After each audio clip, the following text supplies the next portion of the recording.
Perkenalkan, nama saya Arsitri Amanda, NIM 2021 143367, kelas 1J, Universitas PGRI Palembang. Saya akan menjelaskan sedikit tentang dasar sosiologi ilmu pendidikan. A. Pendidikan dalam konteks sosial, kultural, politik, ekonomi, dan geografi dari gagasan dan praksis pendidikan. Pendidikan dalam konteks sosial. Pernyataan ini dipertegas Rahardi 2005 yang lebih lanjut menyatakan bahwa konteks sosial adalah konteks yang timbul sebagai akibat dari munculnya interaksi antar anggota masyarakat dalam suatu masyarakat sosial dan budaya tertentu. Pendidikan sosial adalah penjelasan tentang sikap manusia dan cakupannya terkait dengan masyarakat tempat peserta didik bergabung dan partisipasi. Pendidikan sosial sangatlah penting bagi kehidupan. Betapa tidak, dengan pendidikan sosial sebagai kemudahan kita dalam menjalani hidup dan menegaskan kodrat manusia, yaitu makhluk sosial yang tidak bisa hidup sendiri.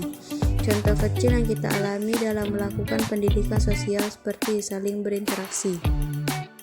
Pendidikan politik. Pemahaman dan manifestasi pendidikan politik akan sangat dipengaruhi cara pandang seseorang atau kelompok tentang politik.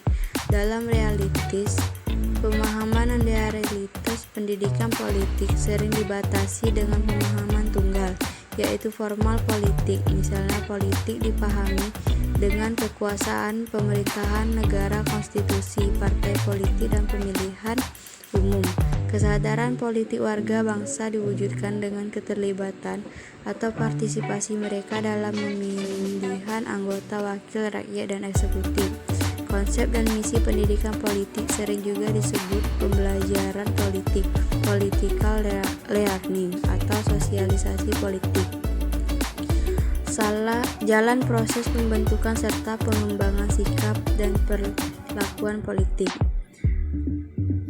Pendidikan dalam konteks ekonomi. Pendidikan dalam konteks ekonomi pendidikan adalah ilmu yang pelajari bagaimana manusia dan masyarakat memilih menggunakan uang atau tidak untuk memanfaatkan sumber daya produktif yang langka guna menghasilkan bermacam jenis pelatihan dan pengembangan pengetahuan, keterampilan, daya pikir, karakter, dan lain-lain, khususnya melalui pendidikan geografi. Merupakan jurusan yang mempelajari ilmu geografi untuk diterapkan ke dalam pendidikan. Geografi adalah ilmu yang mempelajari fenomena persamaan dan perbedaan geosfer dengan sudut pandang ke lingkungan dan kewilayahan dalam konteks keruangan. Pendidikan dalam praksis pendidikan. Pada hakikatnya, pendidikan adalah upaya untuk membangun kualitas pribadi manusia dan karakter bangsa yang dilandasi oleh nilai-nilai agama, filsafat, psikologi, sosial, budaya, dan etik yang bermuara pada pembentukan pribadi manusia yang bermoral, berakhlak mulia, dan berbudi pekerti luhur. Secara umum, pendidikan bertujuan untuk mengembangkan manusia dengan kualitas pribadi yang terintegrasi dan mengembangkan SDM yang memiliki pribadi, ilmu pengetahuan, dan profesionalisme yang tinggi.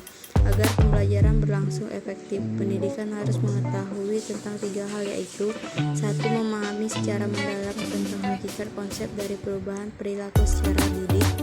2. Kriteria dan tata cara merumuskan pendidikan secara operasional. 3. Bagaimana memilih dan menyusun strategi pembelajaran yang tepat. Pendidikan multikultural adalah proses pengembangan seluruh potensi manusia yang menghargai pluralitas dan heterogenitasnya sebagai konsekuensi keragaman budaya, etnis, suku, dan aliran agama. Pendidikan multikultural melihat masyarakat secara lebih luas. B. Multikonteks lingkup pendidikan. Ruang lingkup ilmu pendidikan adalah ilmu yang membicarakan bagaimana cara atau teknik penyajian bahan pembelajaran terhadap siswa agar tercapai suatu tujuan yang telah ditetapkan secara efektif dan efisien. Adapun pihak-pihak yang terlibat sekaligus sebagai ruang lingkup pendidikan, yaitu sebagai berikut. 1. Perbuatan pendidik. 2. Anak didik. 3. Dasar dan tujuan pendidik. 4. Pendidik. 5. Materi pendidikan. 6. Metode pendidikan. 7. Evaluasi. 8. Alat-alat pendidikan. 9. Lingkungan sekitar. Sekian. Sekian penjelasan dari saya akhiri.